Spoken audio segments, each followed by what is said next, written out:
As a Seahawks fan, I am very disappointed to say this, but I have a narrative to push because I can't lie when I see something.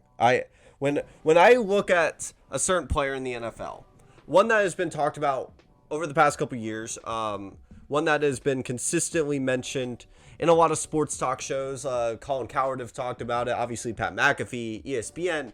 A player that is replacing a bridge quarterback, a guy that made a Super Bowl, and is in my division per se. I would say I'm a Seahawks fan, and this quarterback is in my division. And after watching Russell Wilson consistently beat this team for years and years, and seeing them get this dynamic guy that I think who would really blossom into a great quarterback this year. And then I go on to podcasts and then I talk about him and argue that he's going to have a better year than Tua Tagovailoa. And I now have a bet that if he does not have as good of a year, I have to buy someone else a jersey of their choice, most likely a Tua jersey. It's Trey Lance. I've seen enough.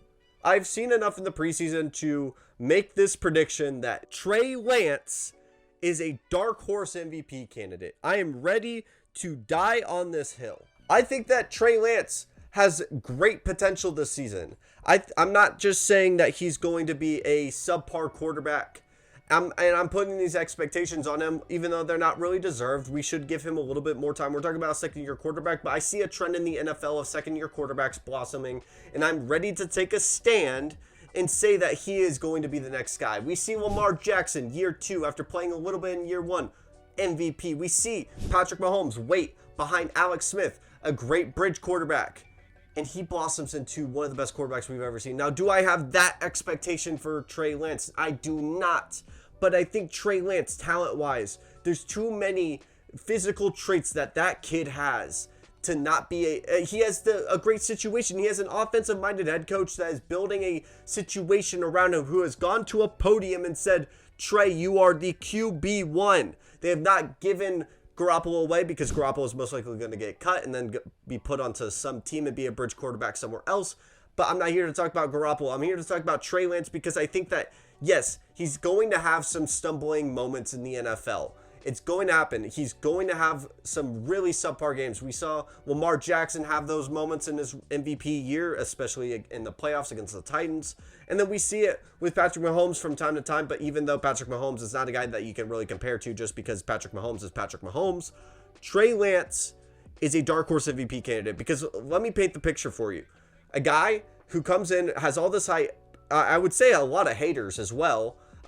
Me being one of the supporters of a San Francisco 49er feels wrong to say, but I mean, Trey Lance, arm talent wise, is one of the best in the NFL.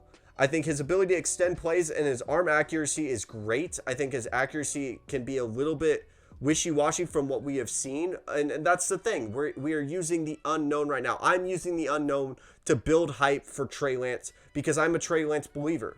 I think I see these flashes of a great NFL quarterback, an elite talent. And I don't think this talent is just going to be something that doesn't work out. I mean, he is put into a situation with the best tight end when healthy, one of the best wide receivers, one of the most dynamic guys that after the catch. So you're not asking Deebo Samuel to run these deep routes. I think Deebo is going to get these short, quick passes. I don't think Trey Lance is going to be a dunk down boy where he's just checking the ball down, but it's going to help him get into a rhythm consistently. And Kyle Shanahan finally has a quarterback that's going to be able to extend plays with his legs. He didn't have it with Matt Ryan, and Matt Ryan won a damn MVP in 2016. He didn't have it with Jimmy G. He made a Super Bowl. I think that Trey Lance clears them talent-wise, potentially. I think he could clear both of those guys. Matt Ryan's a big, tall order to ask just because he has been in the NFL for so long. He's one of the most underrated MVPs over the past 10 years. I'm making a whole video on that. But Trey Lance, you could call me someone that's overhyping him. I wouldn't blame you. But I believe in Trey Lance. And I'm here to push a narrative. I'm being very transparent with that. And it's a narrative that I believe because it's a prediction that I think is going to happen.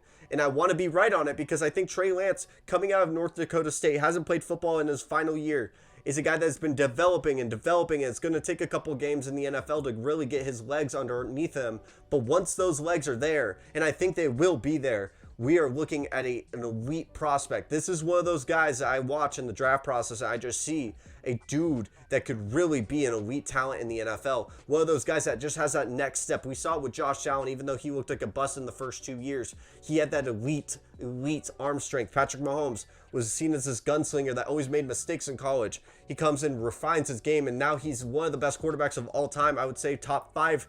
Call me crazy if you would like.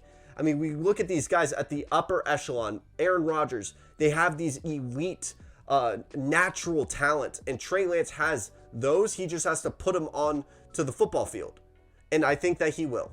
And it's a pretty simple video. I just wanted to get this video out to push a narrative before we hit the regular season. I'm a believer of Trey Lance. Let me know what your predictions are for Trey Lance moving into this NFL season. Do you think he's going to be a bust? Do you think the Niners made a mistake drafting him and not going with Jimmy G moving forward? Or do you think this is the future of the San Francisco 49ers, who is going to dominate in the next 10 years? Let me know down below. And if you like NFL content and you are at this point of the video, leave a sub. It means the world to me. Leave a like. At least leave a comment. I love responding to y'all's comments. It is my favorite notification to get on my phone. And thank you so much for watching if you're at this point in the video. And have a wonderful day.